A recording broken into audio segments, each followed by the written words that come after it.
Estoy aquí con Alfonso Prat-Gay, después vamos a tratar el tema Banco Mayo y el tema desempleo, son los otros dos temas del programa, así que esténse muy atentos, porque después vamos a tener temas nacionales. Alfonso, ¿qué tal? Muy buenas noches. ¿Cómo estás? ¿Cómo estás viendo vos la situación? Internacional, confusa, por decirlo de alguna manera. Es algo que normalmente los economistas no nos animamos a decir. Pero hay muchas cosas dando vuelta que enturbian un poco la lectura, ¿no? En particular, lo que ha sucedido en los últimos 10 días de mercado ha sido un movimiento técnico que tiene mucho que ver con este famoso tema de los hedge funds. Explícalo para el público común. Sí, los hedge funds son fondos de cobertura, son inversores muy particulares a los cuales se les permite no ser regulados, y al no ser regulados pueden apalancar, como llamamos los economistas, sus posiciones. ¿Esto qué quiere decir? Se endeudan para con esas deudas invertir y tratar de sacar una ganancia por el lado de la inversión para después pagar ese interés que pagan sobre su tasa de endeudamiento. Como Long Term Capital. Long Term Capital es el Fórmula 1 de los hedge funds, como digo yo, por una cantidad de motivos, porque tenía gente muy experimentada.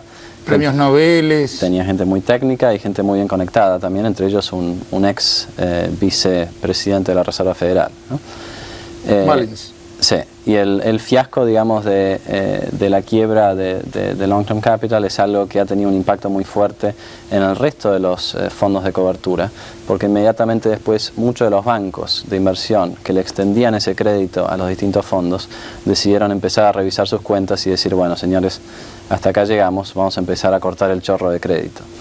Y eso lo que ha forzado es que estos señores de los hedge funds tienen que empezar a desarmar posiciones que estaban armadas en función de ese pedal. Digamos, se les cortó el pedal, tienen que desarmar la posición.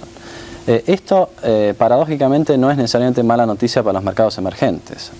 Muchas de esas posiciones eran apuestas muy fuertes a favor de mercados desarrollados y en contra de mercados emergentes. Por ejemplo, digamos, la posición que tenían contra el dólar de Hong Kong o contra el rand de Sudáfrica.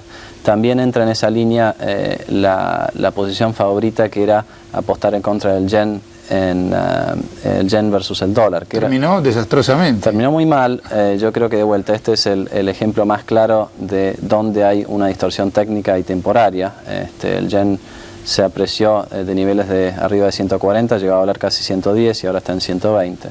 Esto no tiene nada que ver con los fundamentales de la economía japonesa, tiene mucho que ver. Para un yen de 150. Exacto. ¿Y en qué consistía la apuesta de estos hedge funds? Bueno, las tasas de interés, como sabes, en Japón son muy bajas. Sí. Sí, prácticamente cero. Si a eso uno le sumaba la expectativa de que el yen iba a caer frente al dólar, tomar prestados yenes era, digamos, un juego de niños. Un regalo. Porque después íbamos a devolver menos dólares de lo que tomábamos prestados. Claro, se ganaba la tasa de interés en Estados Unidos más la apreciación del dólar contra el yen. Un regalo. Exacto. Un regalo financiado por el Banco Central de Japón. Exactamente. ¿Cómo terminó? Y bueno, estaban todos montados sobre esa apuesta. Muchos usaban incluso ese vehículo de financiamiento, se endeudaban en yenes y apostaban no solamente a favor del dólar, sino a favor de otras cosas, digamos, ¿no? Y hoy día, digamos, con la liquidación de los fondos de cobertura de estos hedge funds, lo que ha sucedido es lo contrario. Estos fondos tuvieron que salir a comprar yenes para devolver sus préstamos en yenes, y eso ha generado una demanda temporaria de yenes que apreció mucho el yen contra el dólar. Ahora, en la medida que buena parte de estas apuestas eran en detrimento de los mercados emergentes y a favor de algún tipo de convergencia dentro de los distintos mercados desarrollados, este deleveraging, desarmar posiciones en función de que se acabó el pedal, no es en el corto plazo necesariamente malo para los mercados emergentes, ¿no? ¿Va a haber algún tipo de novedades en el sentido que vayan surgiendo las noticias de quiénes han sido las víctimas de esta suba del yen temporaria, o quizá más temporaria de lo que pueda parecer, ¿no? Porque seguramente el pedal debe ser enorme. Yo diría que hasta ahora hemos visto muy pocas víctimas, y no solamente víctimas asociadas con este último movimiento del yen o del rand en Sudáfrica, sino más bien con las caídas que tuvimos antes en los mercados emergentes, en agosto y septiembre, ¿no? Si uno se toma el trabajo de ir sumando el monto de las pérdidas de los activos, tanto en acciones como en títulos de deuda pública o privada de los distintos países, en agosto y septiembre uno llega a valores de casi $1 trillón. $1 trillón de pérdida. De pérdida. Entonces, esas pérdidas hasta ahora no las hemos visto algunas. Algunos dijeron yo perdí. Exacto, pero no hemos visto todas. Lo que estamos empezando a ver sí son números muy flojos de ganancias en el tercer trimestre de los bancos americanos. Y esto es... ¿Todavía ganan a pesar de esto? Ganancias menores. Hasta ahora todo lo que hemos visto es ganancias, salvo algún caso donde se agregó un cargo contable por despidos, digamos que tampoco es buena noticia, claramente. Pero de cualquier manera lo que empezó siendo, como decías antes vos, una recesión en Asia, se ha ido trasladando de poco, muy gradualmente de oriente a occidente, por ponerlo de una manera, y ya llegó claramente a las costas americanas, ¿no? Eso es lo que justificó que Greenspan en su última reunión haya bajado la tasa un cuarto de punto, ¿no? ¿Bajará de vuelta las tasas antes de fin de año? Nosotros creemos que sí. En el banco pensamos que lo va a hacer un cuarto de punto en cada una de las 3 sucesivas reuniones, noviembre, diciembre y febrero. Pero eso ¿no es muy lento? Eso es lento. Lo que pasa es que Greenspan también tiene un desafío muy importante, que es, por un lado, ser suficientemente preventivo para evitar que la crisis en un pequeño grupo de bancos de pérdidas se transforme en una crisis sistémica. ¿Y no corre el riesgo de tener una caída fuerte en Wall Street? Corre también ese riesgo. Por otra parte, si se apura demasiado con la baja de tasas, corre el riesgo de alimentar lo que fue una burbuja especulativa. Él fue, de hecho, el primero que nos anunció que estamos en una era de exuberancia irracional. Pero a la vez la permitió. A la vez la permitió. Por lo tanto, ahora Greenspan también tiene que desarmar su posición, por ponerlo de alguna manera, e ir saliendo de a poquito, con un ojo en el sistema financiero y con un ojo en la burbuja crediticia que él permitió. ¿Dónde estaba el Dow Jones cuando él dijo que le parecía irracionalmente alto? El Dow en esos momentos estaba en 6.300. Eso es aproximadamente... Está en 8.000. Claro, esos son 2 años atrás. Si uno se toma el trabajo de ajustar ese nivel de Dow por ganancias o por los distintos elementos que uno puede utilizar, el nivel ajustado de exuberancia racional hoy en día serían 7.300. O sea, todavía un 10% más o menos abajo de lo que vale hoy más o menos el mercado. Exacto, exacto. Con lo cual, lo que esto implica es que Greenspan es muy pragmático y que en estos momentos se come sus palabras y no está motivado tanto por el precio de las acciones, sino más bien por el impacto que ha tenido todo este lío en los bancos. Uno mira los índices de precio de las acciones de los bancos americanos en los últimos 2 meses, han caído en promedio prácticamente un 40%. O sea que si uno se fijara en ese índice y ajustara la exuberancia racional por el nivel de precio de los bancos, seguramente ya estaríamos por debajo del agua, por ponerlo de alguna manera. ¿Qué esperas que pase con Brasil? Con Brasil yo creo que el escenario más probable es que pasan este test, no sin ayuda externa, claramente. ¿Y qué quiere decir esto? Yo creo que de acá a fin de mes, no sé si el 20 de octubre exactamente como decías al principio, pero en algún momento entre el 20 y el 30 de octubre. Digamos. Ahora, Cardoso ganó las elecciones hace ya un tiempo y este problema Brasil lo tiene por lo menos desde octubre del año pasado cuando hubo lío en Hong Kong. ¿Todo este tiempo se tomó para un país que tiene 300.000 millones de dólares de deuda interna?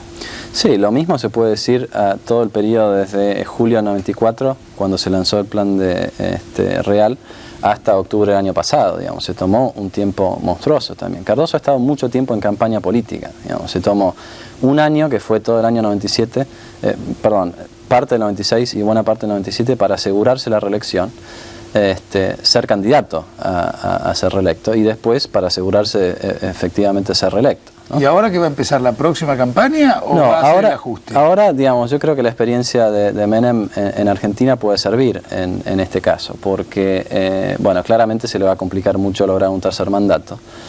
Y cuando el presidente en oficio no tiene la perspectiva del horizonte de un tercer mandato, empiezan a desintegrarse un poco las alianzas, ¿no? Esto en el caso de Brasil es particularmente complejo porque, por empezar, es un sistema muy multipartidista, muy atomizado. Entonces, necesariamente uno tiene que aliarse con otros partidos políticos. Segundo, el partido político no tiene la connotación que tiene en Argentina, porque el poder está muy dividido en función más bien geográfica que de partidos, ¿no? Las distintas regiones tienen sus distintos diputados, y esos diputados responden más al gobernador que al partido al que pertenecen, ¿no? Entonces yo creo que ahora vamos a entrar en un periodo en el cual Cardoso no puede sucederse a sí mismo, por lo tanto va a haber una lucha fuerte por la sucesión. ¿Y qué va a hacer? ¿Tiene que gobernar? Tiene que gobernar en interín, así que yo creo que la ventana de oportunidad es muy corta. Me parece que están trabajando en un plan fiscal, posiblemente lo anuncien, como decíamos antes de fin de mes. Habría que esperar algo del orden de un superávit primario de 3 puntos de producto. Si a eso se lo acompaña anuncios. Ahora, hoy tiene un déficit de 7, para pasar a un superávit de 3 es un ajuste de 10 puntos. Sí, déficit total, ¿no? Yo estoy hablando de déficit superávit primario. Claro, con interés hoy, de la deuda. Claro, hoy ellos tienen un déficit primario de alrededor de 1 punto del producto.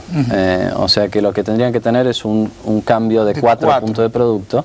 En el medio de una desaceleración fuerte de la economía. O sea, esto es tremendamente recesivo. Lo que tiene que entender el televidente que cuanto mínimo lo que vamos a tener el año que viene es una recesión muy fuerte. ¿Y las exportaciones argentinas a Brasil? Y las exportaciones argentinas a Brasil van a sufrir, ya están sufriendo. Si vos mirás, el misterio de la primera mitad del año era cómo las automotrices argentinas seguían exportando con tasas de crecimiento del 100, 80%. Buena parte de eso lo sabemos a Brasil, sino el 100% de eso. Recién en los últimos 2 o 3 meses ha habido una corrección muy fuerte en ese ritmo de crecimiento. Por eso las automotrices argentinas tienen un problema serio acá. Exacto. Paradas de planta, lo has visto. También hay una cuestión del mercado local que con las tasas de interés domésticas argentinas se hace bastante menos atractivo endeudarse para comprarse un auto, ¿no? Pero de cualquier manera el efecto Brasil va a empezar a hacerse más evidente en los próximos meses. Yo creo que en lo que se refiere a crecimiento no es tan importante para Argentina en la medida que Brasil pueda ir resolviendo sus temas. Si tuviéramos un escenario catastrófico en Brasil, entonces sí, Argentina va a tener un problema muy serio porque la huida de capitales de Brasil se va a derramar hacia huida de capitales de Argentina, ¿no? Y en ese caso podríamos tener una recesión acá. Ahora, en macroeconomía se estudia una cosa que es la trampa de la deuda, ¿no?